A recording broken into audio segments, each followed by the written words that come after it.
know, it's funny how this works. In fact, I'm not even sure how it works. I'd like to say I don't believe in ghosts. I'd like to, but I really can't. People I've come to know are from a star system called the Pilades. I am one of their children.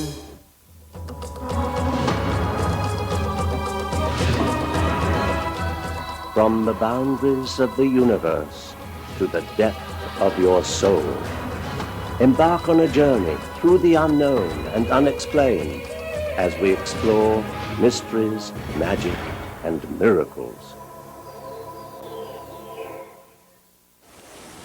Hello and welcome. I'm Patrick McNee. Today we'll investigate mysterious happenings in Hollywood and explore close contact with visitors from another world. But first, a demonstration of the mind's power. Driving a car at 60 miles an hour through a crowded parking lot is risky enough. But add another dimension. Do it completely blindfolded. How? Is it a mystery? Is it magic? You be the judge. Maybe a little of both. The mystery of magic lies in the unexplained.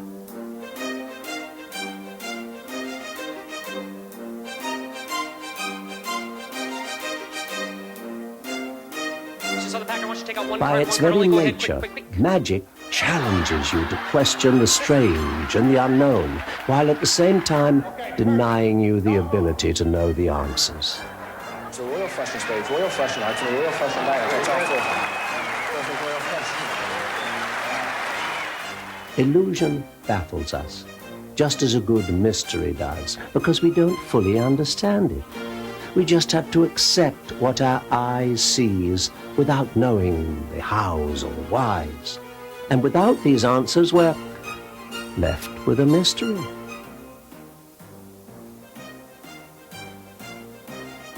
I've always loved magic, so I was especially delighted when asked to present an award at the International Magic Awards. The category was Top Mentalist, and the winner was Mr. Will Tremont. It's been a great pleasure to be this year's honorary chairman of To witness this most amazing feat of magic, Susan O'Leary and I asked Stella Stevens to join us. We have with us here right now the recipient of this year's award for Best Mentalist, Mr. Will Tremont. Will, you've been given a challenge for mentalism. Please tell us what you're planning to do. I'm going to drive a car, totally blindfolded, around Universal Studios in Florida. Hopefully we're going to reach speeds in excess of 60 miles an hour, and I'm going to use only my mental powers to guide me. Well, Will, that sounds like a challenge, but how are we going to be sure that you really can't see? It's not just a blindfold. I'll have wads of cotton and 50-cent pieces, adhesive taped across my eyes, plus I'll be wearing this black hood. Even so, as an extra precaution, we have a reporter riding with you. She is a very lovely lady with the most beautiful eyes, I may say. Mm-hmm. So I'm going to be riding shotgun with Will, and I'm taking my trusty home video camera to keep him honest. And trust me, I'm going to be watching him very carefully, because this is my life. Well, let's get started. Okay, let's get me taped up. All right. Let's see, putting these on first. Right? Yeah. Make sure the coin is pressed into my eye socket. Okay. And press that tape Magic firmly or into my no forehead. magic, this is amazing. Okay. Here, good. I watched closely as Susan helped Will put layer after layer over his eyes. Then she checked for any hidden devices that might help guide him in the car.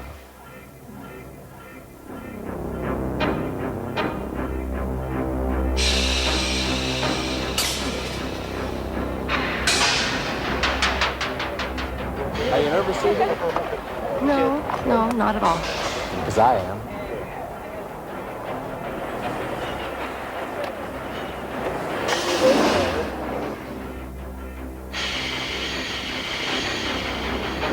You know, it's funny how this works. In fact, I'm not even sure how it works. But I can feel the center line of the road.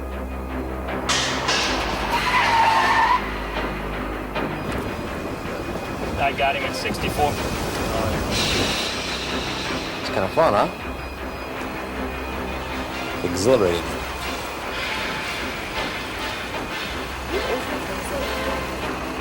Oh yeah, special waiver on my policy. Yeah. Along with your driver's license? What driver's license?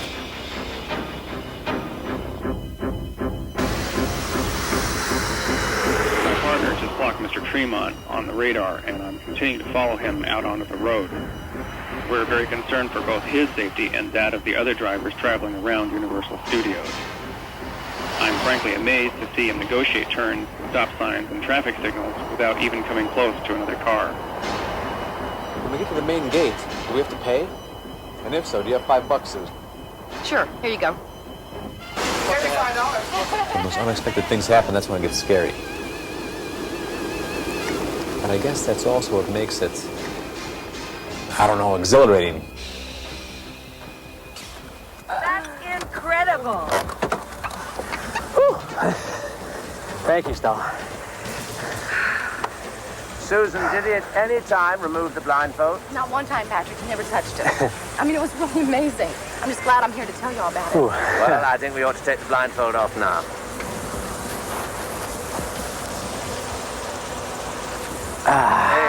Incredible. Well, congratulations, Will. Thank you.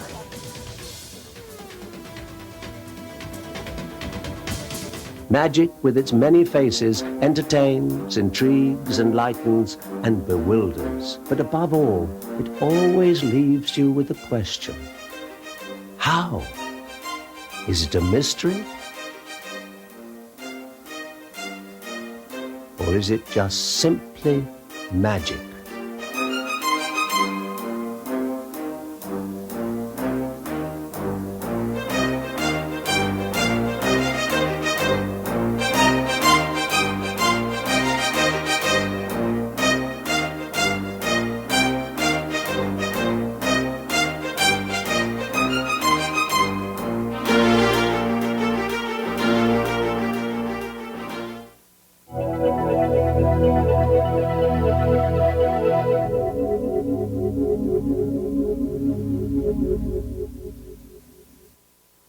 Mentalism is a type of magic dealing with unusual powers of the mind.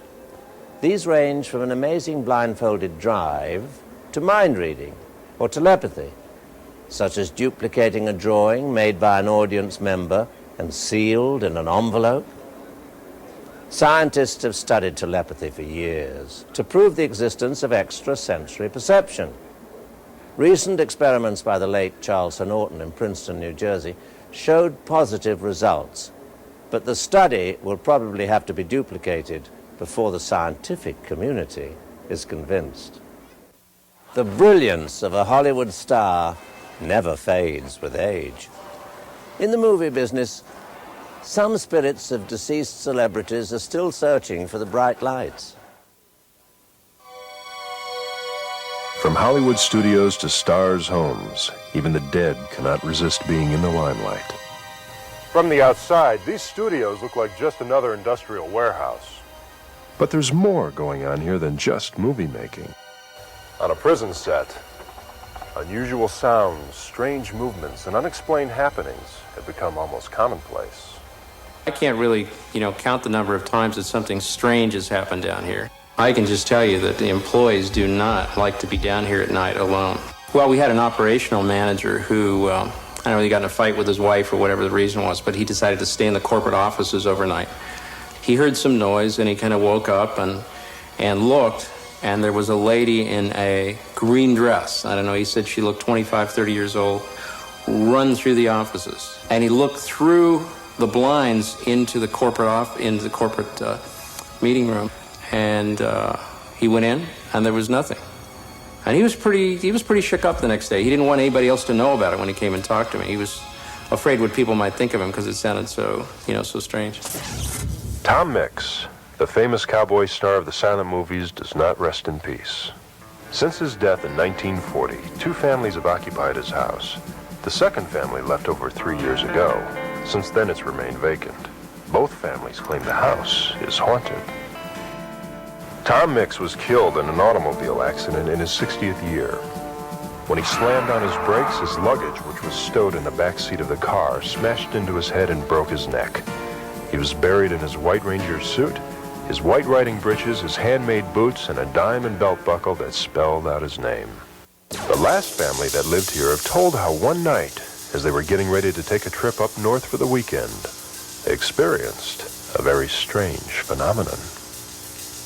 Dan, the husband, carried his and his wife's luggage from their bedroom down the steps to the front door. It was raining outside, so he left his suitcases and went to open the trunk of the car.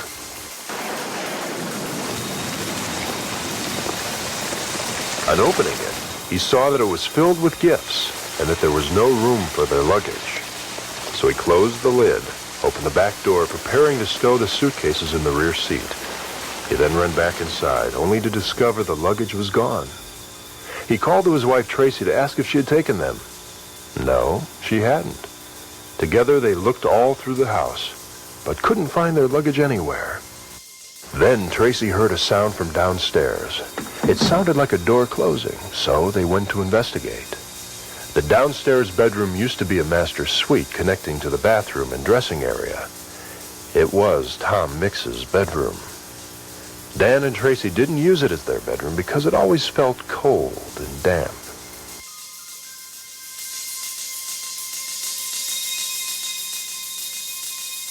When they entered the room, Dan noticed that the closet door was ajar, and when Tracy opened it, there was their luggage neatly aligned.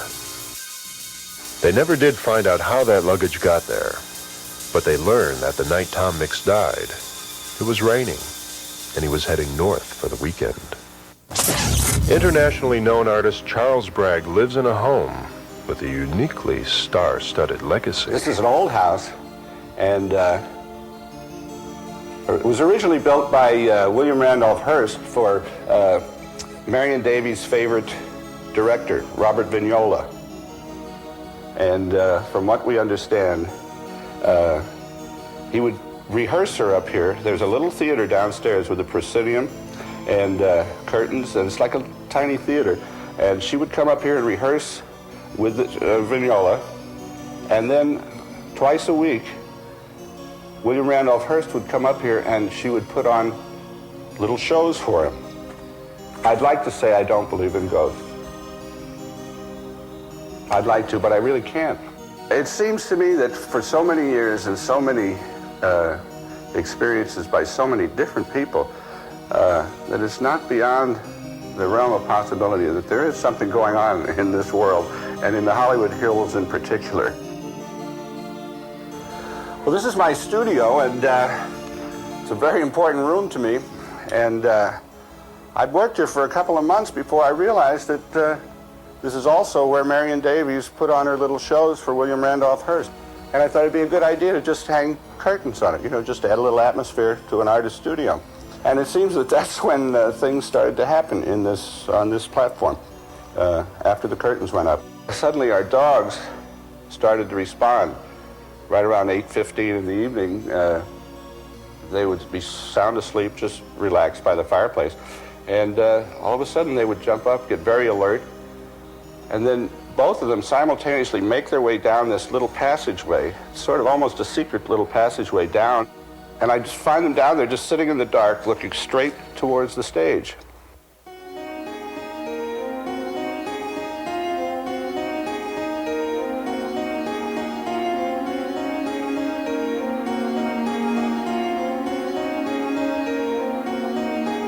After watching the dogs behave the way they were, I didn't think too much of it, but naturally, the second or third time, I started thinking about it. So the next morning I would come down and check to see if everything's in the right place, things are in order, and it's the strangest thing, the curtains were down as if they had almost been drawn at the end of a performance. They weren't completely together, but it was almost as if the performance were over for that time.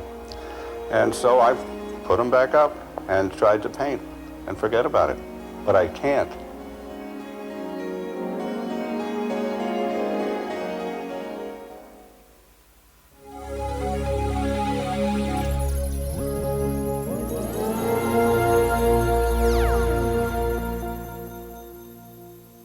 Stories of women being impregnated by aliens have circulated for years. Today, we hear from people claiming to be the offspring of such encounters.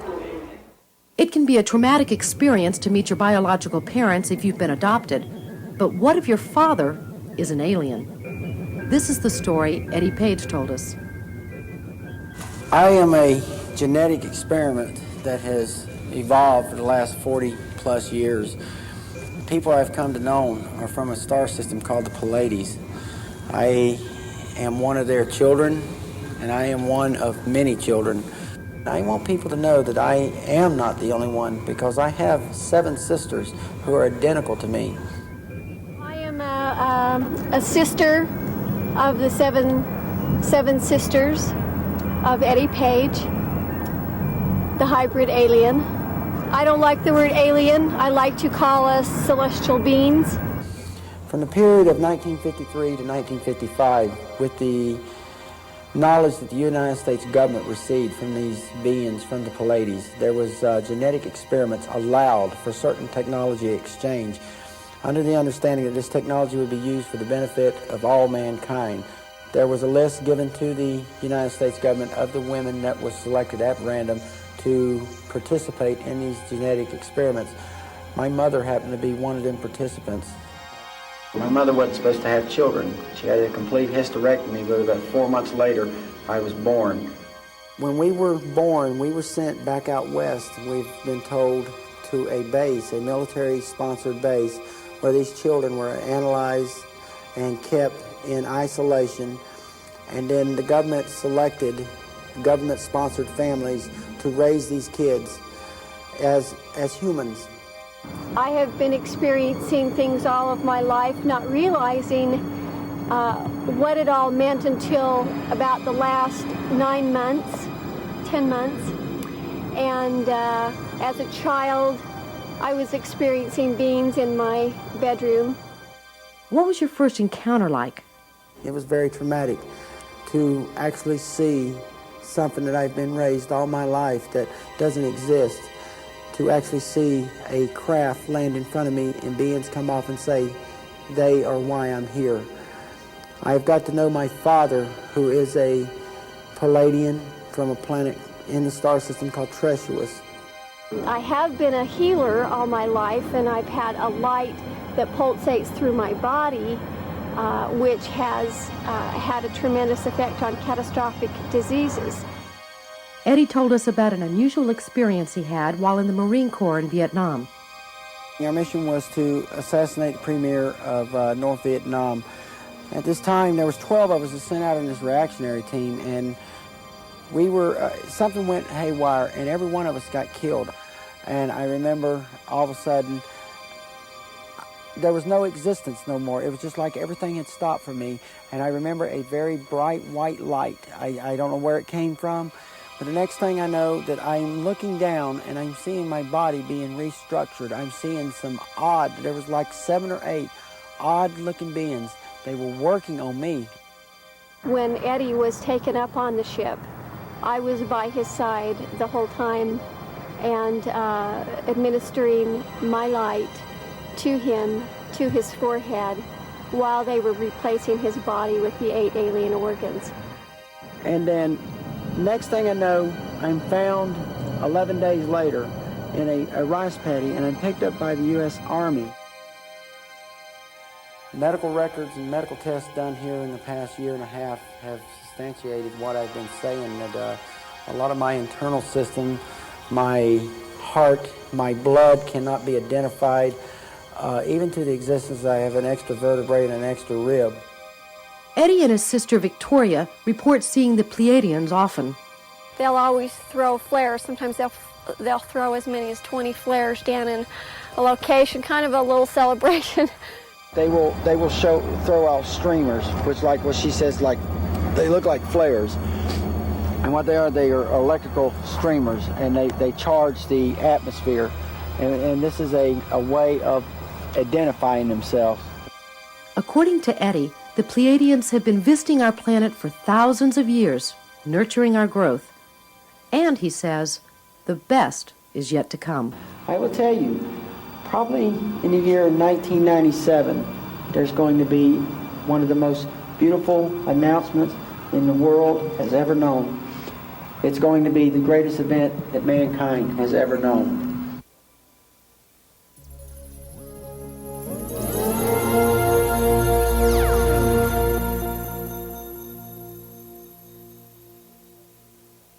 Is there intelligence in other worlds? Well, a project called SETI, which stands for the Search for Extraterrestrial Intelligence, is trying to prove just that. Plans are underway to use radio antennas in Australia and Puerto Rico to scan for intelligent signals from various stars in the southern sky. The most amazing things are happening all around the world, and sometimes just down the road. I'm Patrick McNee. Join me next time for more mysteries, magic, and miracles.